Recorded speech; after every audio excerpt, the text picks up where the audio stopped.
পতনের পরে যে গভর্নমেন্টটাই বাংলায় হবে সেই গভর্নমেন্টটার নাম হলো আইএসএফ। আপনারা যে শক্তিতে যে মজবুতে দাঁড়িয়ে আছেন, আমি এতটুকু বলতে পারি এই শক্তি এই মজবুতে আর একটু যদি বিশ্বাসের সাথে ঐক্যবদ্ধ হয়ে আর একটুখানি যদি চাপ বাড়াতে পারেন, তাহলে আগামী দিন কিন্তু আপনাদের হাতেই বাংলা আসছে। আমি আপনাদের এই প্রোগ্রাম দেখেছি, সবই খুব ভালো লেগেছে। আপনারা এভাবে এগিয়ে যান। আমার সর্বদিক দিয়ে সহযোগিতা দোয়া আপনাদের সাথে ছিল, আছে, থাকবে।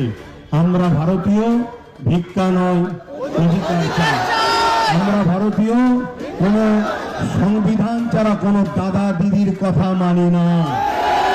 সংবিধানের কথা যে দাদা দিদি বলবে সেই দাদা দিদিকে মাথায় নিয়ে ঘুরবো, আর যে দাদা দিদি সংবিধানকে তাকে রেখে নিজেদের কথা শোনাতে চাইবে সেই দাদা দিদিকে সংবিধানের ডায়েরিতে এনে জেলের কারাগারে আমরা যুব সমাজই ধরব।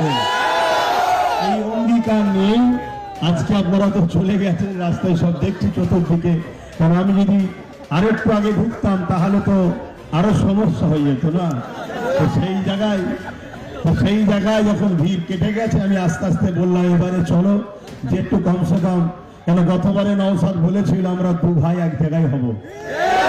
সেই কথাটারও তো সত্যতা প্রমাণ রাখতে হয়। না হয় জালিমরা কোনো খোঁজে পাবে না, কোনো ফল্ট না পেয়ে বললো কই তার ভাই এলো না তো, মানে কিছু যখন উপায় থাকেন এটা বলবে। এতটুকু জেনে রেখে দিও নওশাদের জন্য তার বড় ভাইয়ের জান আছে।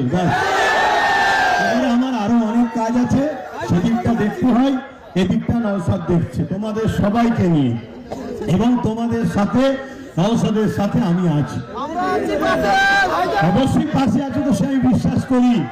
তাই এই বিশ্বাসেই তো আজকে এত দূরে চলে আসলাম। যাক, সকলে কথা শোনো, আমি এইটুকু বলেই সংক্ষেপ করলাম। আমার শেষ আবার একটা কথা, আমরা ভারতীয় সারিসকে তাড়িয়েছি, এই ব্রিটিশদের দালাল কালো চামড়াগুলোকেও আমাদের তাড়াতে হবে। এটা